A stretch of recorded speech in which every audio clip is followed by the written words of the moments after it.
زیادہ دعا ہوگی اتنا زیادہ ہم خدا کے کنٹرول میں آتے چلے جائیں گے۔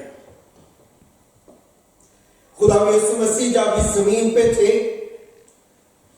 تو انہوں نے بہت کم خدا ہونے کے طور پہ موو کیا۔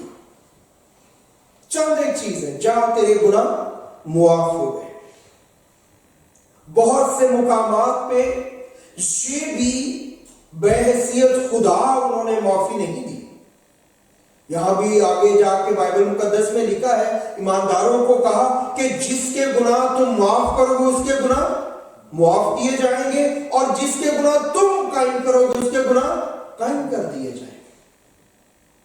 لیکن ایک کام جو صرف اس نے کیا وہ کیا تھا؟ مخلصی کا کام، نجات کا کام، زندگی دینے کا کام، ہماری گناہوں سے خلاصی اور رہائی کا کام۔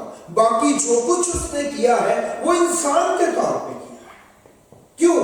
اس لیے تاکہ میں اور آپ اس کو فالو کر سکیں۔ اگر وہ خدا کے طور پہ کرتا تو ہم کہتے ہیں وہ تو خدا ہے، ہم کیسے اسے فالو کر سکتے ہیں؟ لیکن اس نے جو کچھ کیا وہ کس کے طور پہ کیا؟ انسان کے طور پہ، تاکہ ہم اسے فالو کر سکیں، ہم اس کے پیچھے چل سکیں۔ اگر وہ ایسا نہ کرتا تو پھر ہم اس کے پیچھے نہ چل پاتے۔ ابلیس جو ہے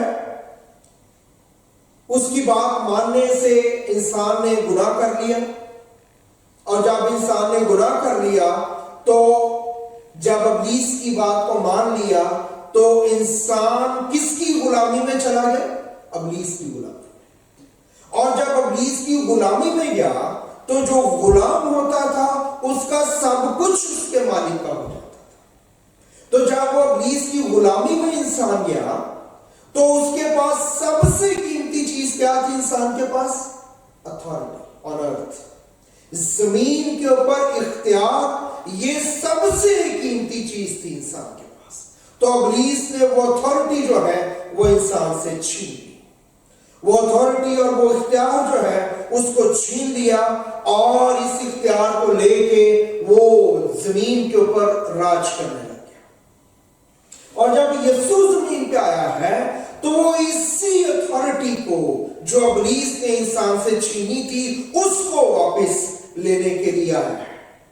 اور یہ سارا جو الہی انتظام ہے وہ اسی ضمن میں کیا گیا۔